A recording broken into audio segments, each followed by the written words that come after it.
नमस्कार बंधुरा चले एसेছি আবার একটি নতুন রেসিপি নিয়ে। আজকে আবারও বানাবো মোচা দিয়ে ডাল।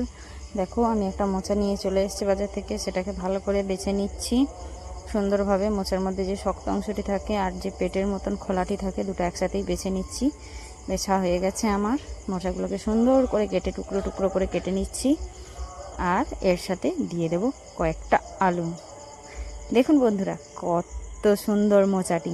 আমি আশা করছি ভিডিওটা অসাধারণ লাগবে। সামান্য কিছু ইনগ্রিডিয়েন্টসে খুব সুন্দর একটি রান্না। অবশ্য খুব কিছু মশলা দেব না, সামান্য একটু ফোড়ন দিয়েই বানিয়ে ফেলবো মোচা দিয়ে ডাল। কাটা হয়ে গেছে আমার মোচাটি। আমি দিয়ে দিচ্ছি কয়েকটা আলু। ভালো করে আলুগুলোকে ছাড়িয়ে আমি ছোট ছোট টুকরো করে কেটে নিচ্ছি। আপনারা দেখতে থাকুন আমি কিভাবে কাটছি। এভাবে আমি ছোটো ছোটো টুকরো করে আলুগুলো দিয়ে দিচ্ছি। যেহেতু মোচা দিয়ে ডাল বানাবো, আপনারা ভাবছেন আলু কেন দিচ্ছি। আলুটা দিলে খুবই ভালো লাগবে খেতে ডালের মধ্যে।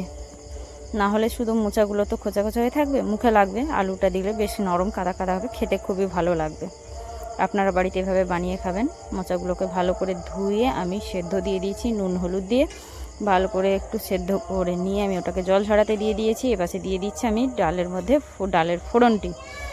একটু কড়াইতে সামান্য তেল দিয়ে দিলাম, দুটো শুকনো লঙ্কা, একটু তেজপাতা, একটু গোটা জিরে, একটু কাঁচা পেঁয়াজ। পেঁয়াজটাকে একটু ভাজা ভাজা হতে না হতেই আমি দিয়ে দেবো কয়েক টুকরো টমেটো।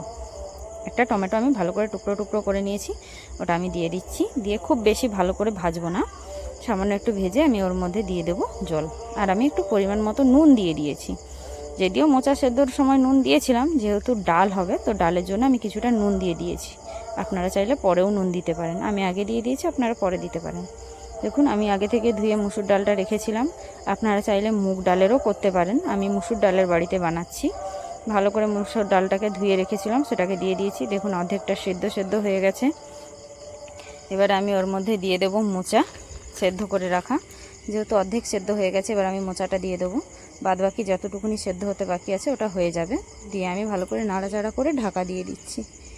যেহেতু আমার নুন টুন সব কিছুই দেওয়া হয়ে গেছে, আমি আর হলুদও দেবো না। মোচা সেদ্ধর সময় যা হলুদ দিয়েছিলাম আর দেবো না, ওতেই হয়ে যাবে। দেখো কত সুন্দর কালার এসে গেছে। আর কিছু দিইনি, একটু সামান্য মিষ্টির জন্য আমি কয়েকটা বাতাসা দিয়েছি। আপনারা চাইলে চিনিও দিতে পারেন। আমার বাড়িতে বাতাসা ছিল তাই আমি বাতাসা দিয়ে দিয়েছি। আমার বাতাসা দিলে তরকারিটা খুব ভালো লাগে খেতে। আপনারা চিনি দিয়েও খেতে পারেন, বাতাসাটা অ্যাভয়েড করে দিতে পারেন বা নাও দিতে পারেন, যে যেমন পছন্দ করেন সেই হিসাবে মিষ্টি দেবেন। হয়ে গেছে, রেডি।